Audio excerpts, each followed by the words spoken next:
मैं Ramesh Chandra Sharma, retired principal, government higher secondary school. मैं आपको ऑनलाइन वीडियो के द्वारा पढ़ा रहा हूँ, क्योंकि इस समय कोरोना वायरस चल रहा है और स्टे होम रहिए और पढ़िए, सुरक्षित पढ़िए। कक्षा 12 का मैं आपको पहला जो चैप्टर है पाद पौ में जनन, उसके बारे में मैं आपको कुछ पॉइंट्स बता रहा हूँ इंट्रोडक्शन के रूप में। देखिए, लिख लेना इसको। पाद पौ में जनन। सबसे पहले है कि जनन क्या है। प्रत्येक जीव अपनी जाति के अस्तित्व को बनाए रखने के लिए अपने समान ही संतान की उत्पत्ति करता है, जिसे हम कहते हैं जनन। जैसे मैं आपको लिख रहा हूं इसमें, प्रत्येक जीव अपनी जाति के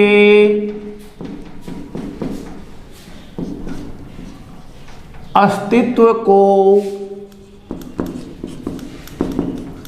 बनाए रखने के लिए अपने समान ही संतान की उत्पत्ति करता है।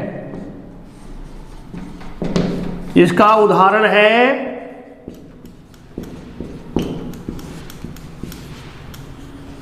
नीम के बीज से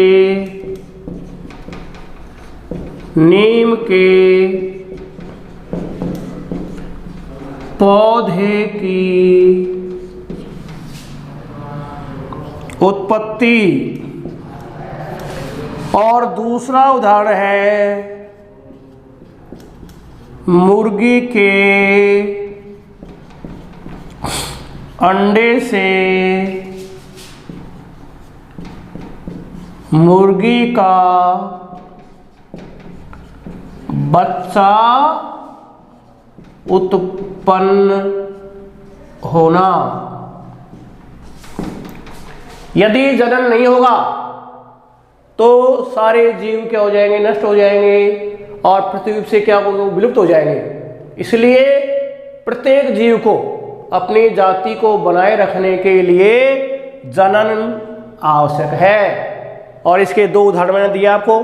नीम के बीज बोएंगे आप तो उत्पन्न होंगे नीम के पौधे, और मुर्गी के अंडे से मुर्गी का बच्चा उत्पन्न होना। ये उदाहरण है जनन के। अब जनन दो प्रकार का होता है। जनन के प्रकार,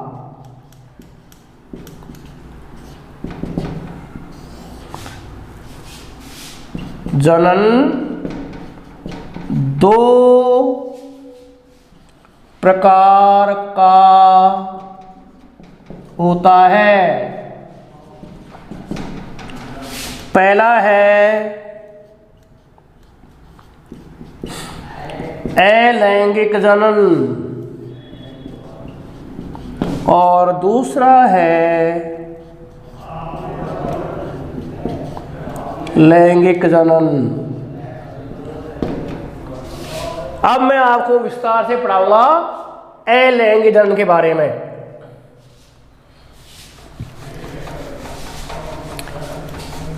अलैंगिक जनन क्या है और इसकी कितनी विधियां हैं।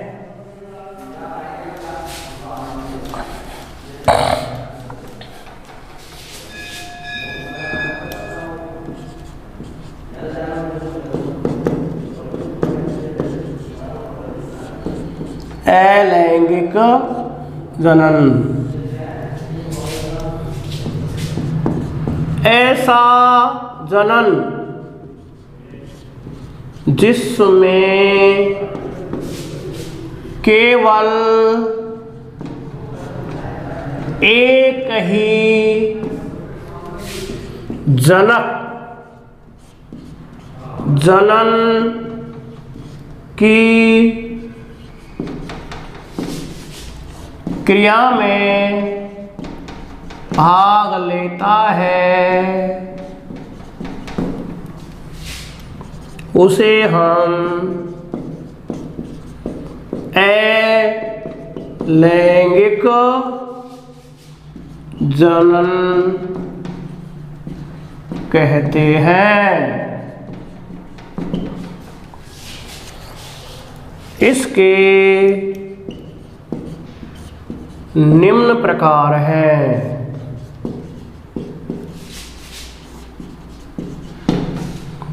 पहला है द्विविभाजन।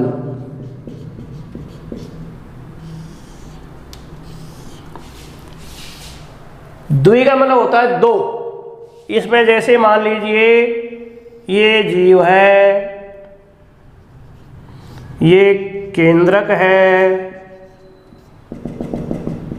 ये इसमें जीव द्रव्य है, तो क्या होगा? मध्य में से संकीर्णन होगा और ये दो भागों में बट जाएगा। धीरे धीरे फिर क्या होगा?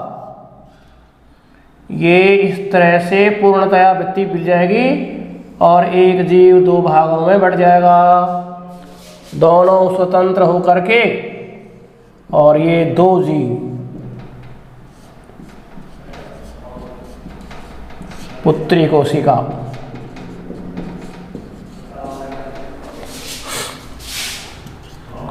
जनक कोशिका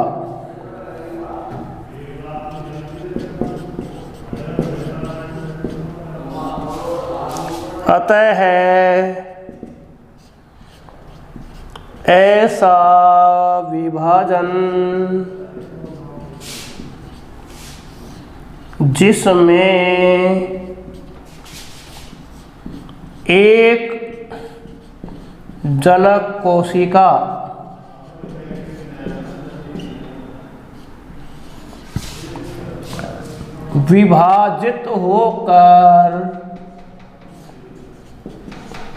विभाजित होकर दो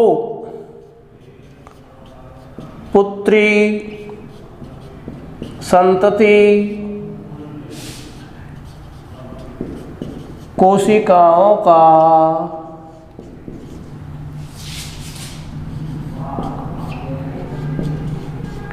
निर्माण करती है।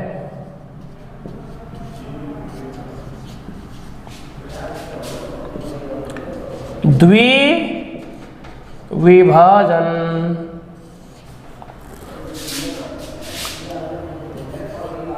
कहलाता है। उदाहरण है हाइड्रा,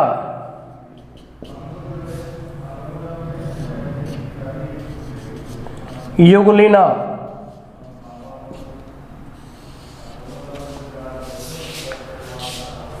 दूसरा है आपका द्विभाजन हो गया। इसके बाद में विखंडन।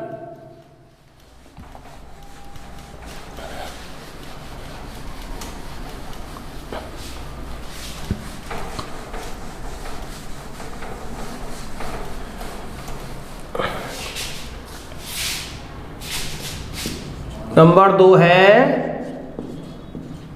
विखंडन।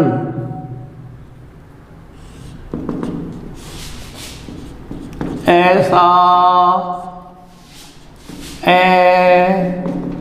अलैंगिक जनन जिसमें जनक कोशिका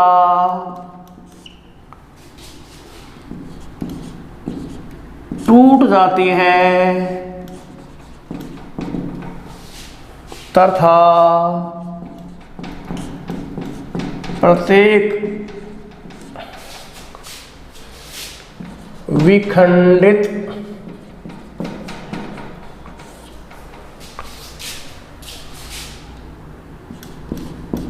टुकड़े से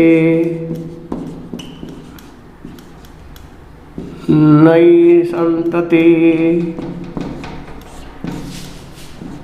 जीव का विकास होता है। यह भी दो प्रकार का होता है। पहला है द्विविखंडन।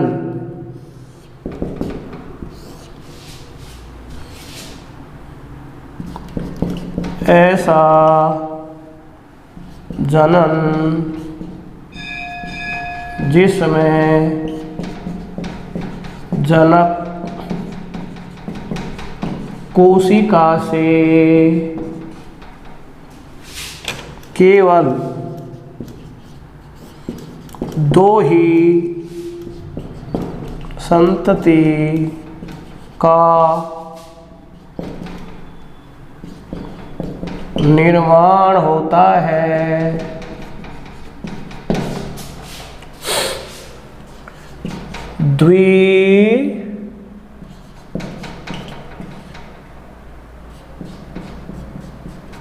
द्विविखंडन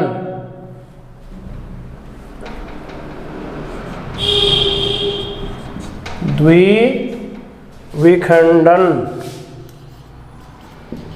कहलाता है। जैसे ये एक कोशिका है, जनक कोशिका,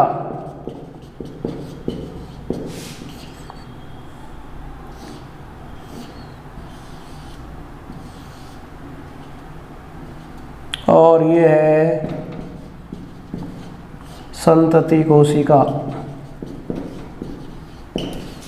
इस प्रकार से इसमें एक कोशिका जब टूटती है ना तो दो कोशिकाओं का निर्माण होता है।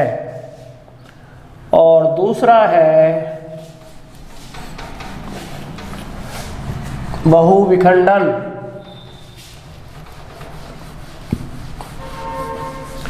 बहुविखंडन में कोशिका से अनेक टुकड़ों में टूट जाएगी। नंबर 2 है बहुविखंडन। ऐसा जनन जिसमें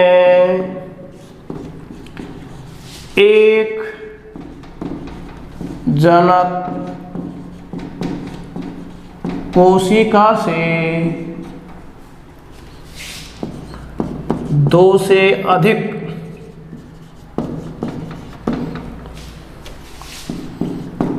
संतति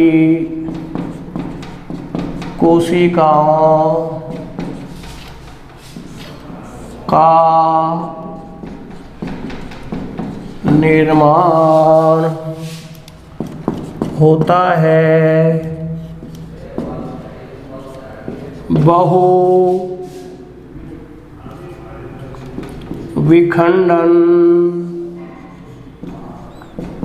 कहलाता है।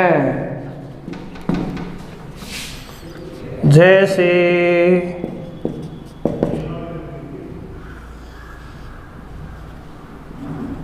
केंद्रक,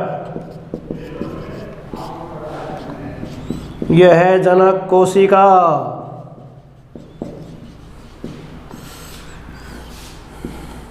इसका जो केंद्रक है 1 2 3 4 5 6 में विभाजित होता है। फिर ये क्या है, बाहर निकलते हैं और प्रत्येक केंद्रक से एक 2 3 4, यह है संतति कोशिका। तो यह है आपका बहुविखंडन।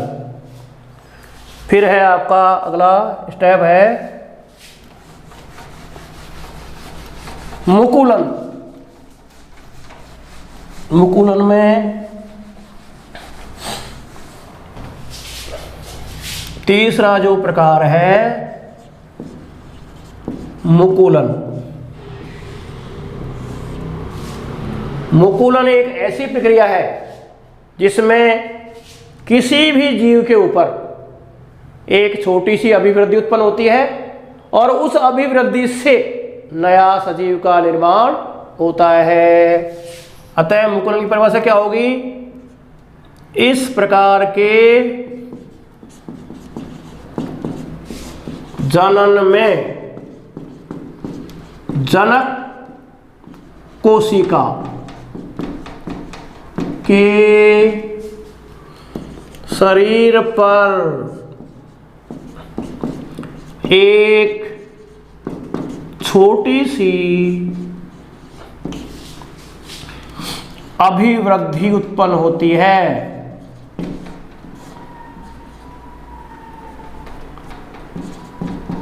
अभिवृद्धि उत्पन्न होती है जिसे मुकुल कहते हैं। अंग्रेजी में बड BUD कहते हैं। यह मुकुल वृद्धि करती है। इसमें केंद्रक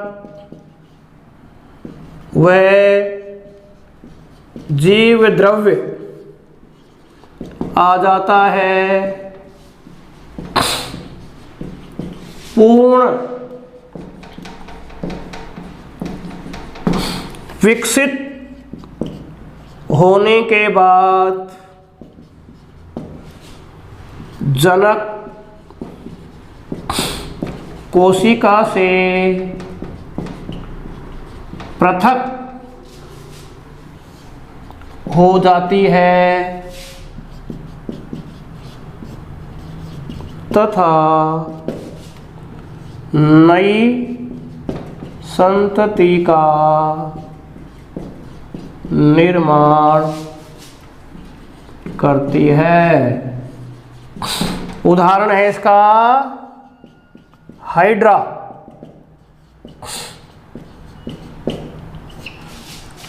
ये हाइड्रा का शरीर है, ये मुख है, ये इस पर क्या है? स्पर्शक है।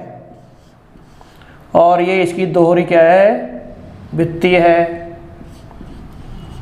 मुंह है, स्पर्शक, और यह है देह भित्ति। देह भित्ति पर एक छोटी सी गांठ सी बन जाती है ये। फिर इसमें केंद्रक आ जाएगा, जीवद्रव आ जाएगा और स्पर्शक बन जाएंगे सारे।